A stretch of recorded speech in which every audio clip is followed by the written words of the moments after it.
Hello everyone, আমি রুদ্রাক্ষী।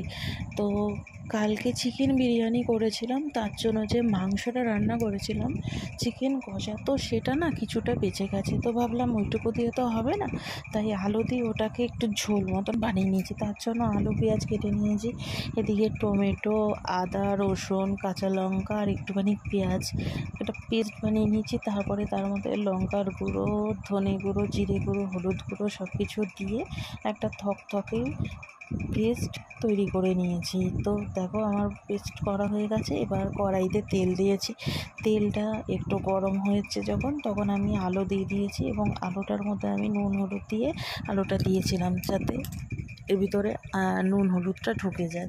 তো দেখো আলুটাকে কিন্তু একটু ভালো করে ভাজতে হবে। মাংসের আলু হালকা করে ভাজলে ভালো লাগে না, একটু ভালো করেই ভাজতে হবে। তো দেখো একদম লাল লাল করে আমি ভেজে নিয়েছি। মাংসের আলুটা ভাজা হয়ে গেছে। তারপরে ওই আলুটা তুলে নিয়ে ওই তেলের মধ্যেই গোটা গরম মশলার তেজপাতা ফোড়ন দিয়ে তার মধ্যে আমি পেঁয়াজ দিয়ে দিয়েছি এবং পেঁয়াজের মধ্যে আমি নুন দিয়ে দিয়েছিলাম যাতে তাড়াতাড়ি ভাজা হয়ে যায়। তারপর পেঁয়াজটাকে একটু ভালো করে নাড়াচাড়া করে ভেজে নেব যতক্ষণ না পেঁয়াজটা ভালো করে ভাজা হচ্ছে। তো নাড়াচাড়া করতে করতে দেখো পেঁয়াজটা কিন্তু ব্রাউন ব্রাউন কালার হয়ে গেছে। তো বাদামি রঙ হয়ে যাওয়ার পরে আমি এটার মধ্যে ওই মশলাটা দিয়ে দিলাম যেটা মিক্সিতে বেটে নিয়েছিলাম।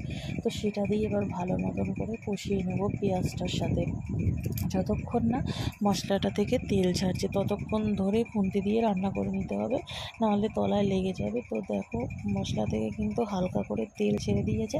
তারপরে আমি একটু সামান্য গরম জল দিয়ে যেটাতে মশলাটা পেস্ট করেছিলাম সেইটা দিয়ে দিয়েছি। আর মাংসতে কিন্তু গরম জল দিতে হয়, নাহলে পাংশা লাগে খেতে। তো জলটা দিয়ে ভালো মতন করে ফুটিয়ে নিয়েছি। ফুটে যখন তেল বেরিয়ে গেছে তখন ভেজে রাখা আলুগুলো আমি দিয়ে দিলাম এবং আলুটার সঙ্গে এবার ভালো মতন করে কষিয়ে নেব যাতে আলুটার মধ্যেই মশলাগুলো ভালো মতন করে ঢুকে যায়। এবং দেখো মশলাটা কিন্তু কষানো হয়ে গেছে। এবার একটু নাড়াচাড়া করে নিচ্ছি, আর আলুটার সঙ্গেও কষানো হয়ে গেছে। এবার নাড়াচাড়া করে নিয়ে পরিমাণ মতন জল দিয়ে দিলাম ঝোলের জন্য। এবার এটা ঢাকা চাপা দিয়ে প্রায় 5 থেকে 10 মিনিটের মতন আমি ফুটিয়ে নিয়েছি। যখন আলুগুলো সিদ্ধ হয়ে গেছে তারপরে আমি এটা ঢাকনাটা তুলে দেখলাম যে আলুগুলো সিদ্ধ হয়ে গেছে। আর এই যে কালকের যে মাংসটা বেঁচেছিলো, এবার ওই মাংসটা আমি এই ঝোলটার মধ্যে দিয়ে দিয়েছি, দিয়ে আরেকটু ভালো মতন করে এটাকে ফুটিয়ে নেব। আর মাংসটাও একটু ভালো মতন করে মিশে যাবে, যেহেতু ওটা অনেকক্ষণ ফ্রিজে ছিল সেই জন্য। তো কিছুক্ষণ আবার আমি ঢাকনা দিয়ে রেখেছিলাম, ঢাকনা দিয়ে ফোটানোর পর দেখো ঝোলটা কিন্তু কমে গেছে, কমে গিয়ে এরকম টাইপের হয়েছে। এবার এটার মধ্যে একটু গরম মশলা গুঁড়ো দিয়ে দিলেই আমার চিকেনের পাতলা ঝোল হয়ে যাবে।